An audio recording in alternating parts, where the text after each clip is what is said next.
Good morning, everyone. Welcome back to Squawk Box here on CNBC. We have a special program where we're live in Omaha, Nebraska this morning with Warren Buffett, who's the chairman and CEO of Berkshire Hathaway. We've been talking about lots of issues today, from the market to what's been happening on Capitol Hill. And Warren, we touched briefly on taxes earlier, but we didn't dig deeply into what you think about what's happening with this tax bill right now.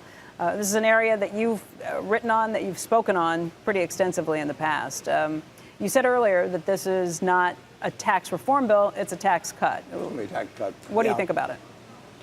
Well, I don't think I need a tax cut, but for example, the current proposal eliminates the estate tax. And it's not a death tax. There are going to be 2.6 million people die this year in the United States, and there'll be 5,000 tax returns that people, states that pay tax. So if you start going to a funeral every month, it's going to be 40 years on average before you go to one where there's any estate tax due. It's a very pejorative term. The truth is, if they pass the bill that they're talking about, I could leave $75 billion to a bunch of children and grandchildren and great-grandchildren. And if I left it to 35 of them, they'd each have a couple $1 billion. They could put it out at 5%, have 100 million. I mean, is that a great way to allocate resources in the United States? Because that's what you're doing, whether through the tax code, is you're affecting the allocation of resources. So if they were lucky enough to come out of the right womb, have the right name, Buffett, they could sit there and build tombs for themselves like the Egyptians, pharaohs never dreamt of. They could do anything. And capitalism is all about intelligent allocation of resources. Now, some people say, well, you don't have to worry about that because they'll blow it all.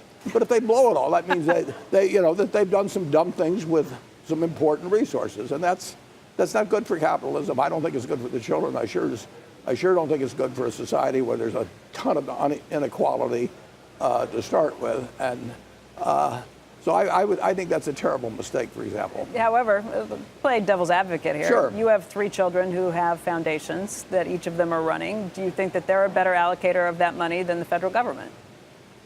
I do, but I don't think that setting it up so children, grandchildren, let's say I died when they were 20, I don't think they'd be the same individuals that they are.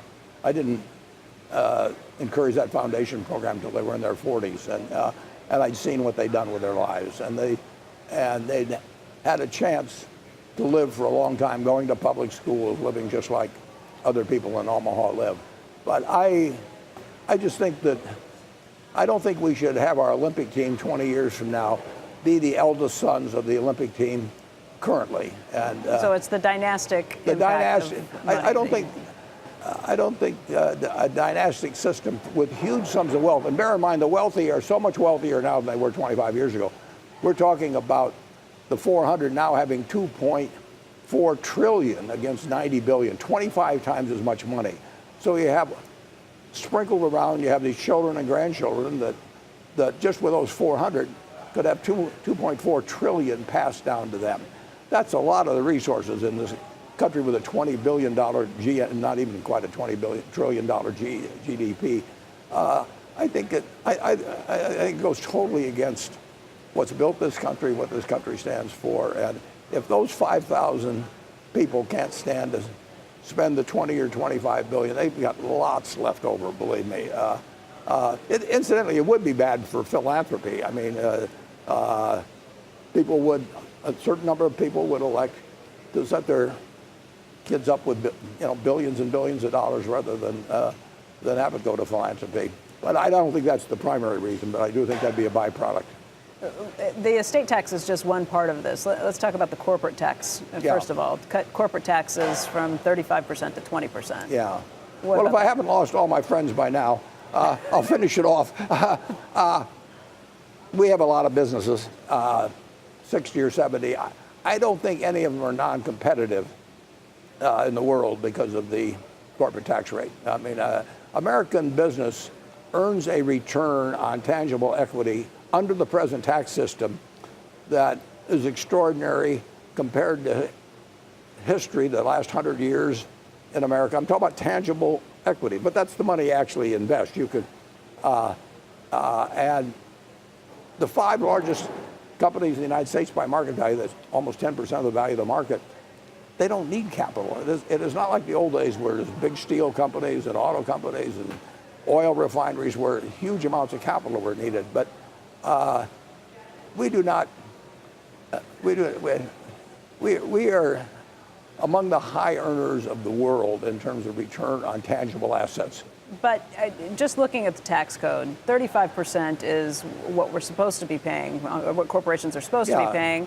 Most of them don't. A lot of them don't. A lot of them don't. And the ones that do are penalized because they're not taking advantage or they're not able to take advantage of the massive number of loopholes that have been built into the system. Isn't there an argument for saying, let's simplify this, let's level the playing field, make sure everybody's paying the same amount, that you can't snake your way around into a lower rate. Right. And let's set up a tax code that, by the way, doesn't incentivize companies to keep cash overseas. Bring it back here and potentially put it to work right here in America. Yeah, but if you make it very easy to take back money from jurisdictions in which you pay very low rates, that's going to encourage even more investment over there.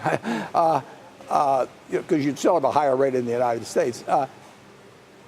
It's American, listen, on a personal basis and for Berkshire Hathaway shareholders, I hope they do change it downward. I mean, I would like it in the sense that it would be good for 1 million shareholders of Berkshire in terms of their net returns. But I do think some of the arguments, I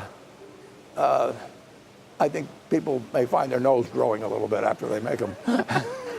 Melissa has a question too. Melissa? Yeah, Warren, I completely get your argument that a lot of companies don't actually pay the going tax rate. But Wells Fargo, for instance, pays a tax that would be higher than the proposed corporate tax rate of 20%, right? Their effective tax rate as of the second quarter was 27% or so it would benefit. So right. Broadly speaking, what do you think that tax rate to 20% would mean for the broader markets? Would that mean a 5% increase in stocks? I mean, what's your estimate? Well, a decrease in taxes would mean an increase in profits. It might not be totally the amount of the decrease in taxes, but it would increase earnings. There's no question about it. So the question is whether that's already built into expectations. I doubt if it fully is built into expectations. So, no, the lower the taxes go, actually, if you had a negative tax rate for corporations, it'd really be great. But you're right about banks, incidentally. Banks tend to pay a pretty full rate, unless they own some tax-exempt bonds, but that's not a big item. Some of them do some low-income housing tax credits and that sort of thing. But the tax rate on banks is right up there among the top of various industries. Berkshire, most of our income is taxed at 35%, but we do have a lot of unrealized appreciation in securities, close to $100 billion, that hasn't been realized yet. But if we were to sell all of the stocks we own today, we would pay 35% on about 80 or 90 billion dollars. But I can say this: the banks are doing okay. They're not doing as well as they were 8 or 10 years ago. That's primarily because of capital requirements. Capital requirements can kill the return on equity in banks, and they've reduced it significantly from what was available 10 or 12 years ago. So Bill, you have a question? Yeah, no, I'm just trying to get exactly what you're saying, Warren. So if the money came back, it would be a good thing, but you don't want it to go. You don't want to induce them to send it over there in the future. So if you really did go to 20 and you really did bring it back, and because you're at 20 and there's no longer an inducement to go over there, why can't you just say outright that's a good thing? Why do you have to say, well, people are hyping it and their noses are growing? Why can't you just say, if we did it, 20% would be better here and it wouldn't go over there anymore, so the money might stay here and the jobs might stay here? Why isn't that a good thing? Why don't you give us an endorsement of that, if they could do it? Well, let's just say the rate in some country was 2%, and you charge people 10% for bringing it back, and you had a domestic rate that was 25 or something. Well, it's not like that. 2%. It's not 2%. It's the lowest is 12 probably in Ireland. You think there'll be a race to the bottom if we do this? Is that? Oh, there's rates lower than 12. You're right about Ireland, but there's rates a lot lower than 12. And then your argument then it's a race to the bottom. You think it'd be a race to the bottom then at this point? Well, there's some of that. And one thing, interestingly enough, Joe, the money is coming back to some extent. When Berkshire Hathaway sells a bond issue, guess what? The foreign subsidiaries of certain very cash-rich American companies buy those bonds. So the money comes back to Berkshire Hathaway. We pay interest to the foreign subsidiary of the cash-rich country over there. But that money ends up in the United States. Right. Think of it this way. There's trillions over there, though, right? I'd rather have isn't there 2 or 3 trillion? I'd much rather have that back here. Do some infrastructure. Yeah. Let's say you have two companies, Company A and Company B, and they both have $1 trillion over there. And Company A borrows $1 trillion from Company B, and Company B borrows $1 trillion from Company A. Now you've got all $2 trillion back here, and it's available for investment. See, you're so smart. You know how to do all these things before they actually get done. That's why you love that second to die insurance. You don't care about estate taxes because you've got more things going on to get around it than you're just too smart. You're too smart for it. If everybody had you running their money, we wouldn't need any tax reform.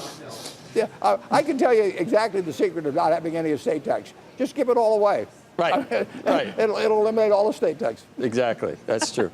But Warren, just one follow-up just to underscore a point. You said that a lower corporate tax rate will increase profits. Does that mean that you also believe that a lower corporate tax rate will cause the markets to go higher? Well, anything that increases profits tends to push stock. I mean, there can be 10 other variables happening, Right. For other, but as a single variable in the equation for profits, and profits determine stock prices over time. No, it is a plus for American business. And like I say, I got a million shareholders at Berkshire Hathaway, and they would all love to see a corporate tax And cut. you also said if my kids had grown up quicker and become mature quicker, then I would want them to keep it and not give it to the government. I mean, there's all these qualifiers in some of your arguments, Warren. So if you could keep it in the private sector, but you didn't have crazy 20-year-olds blowing it on God knows what, then you would. So you see what I'm saying?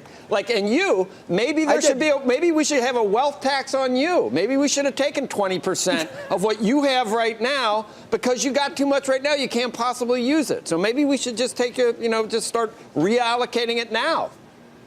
So you don't need that much. Well, we're doing. I'm with you, Joe. Okay. Don't say. Oh, no, not a wealth tax. Actually, I'll be safe. And I'll tell you, if you can tell me how to have your kids mature at age 20, send me the secret. How about maturing at age 60? I don't. Neither am I. Well, yeah, it's more fun the other way. There's no guarantees. There's nothing like an immature billionaire. I mean, that old one. Right. Get to do whatever you want, like buy Flying J because you like their truck style. We'll put one right next to your house, Joe. I love those places. We'll really make it convenient. I love them. I can shower there. We'll give new meaning to the term convenience store.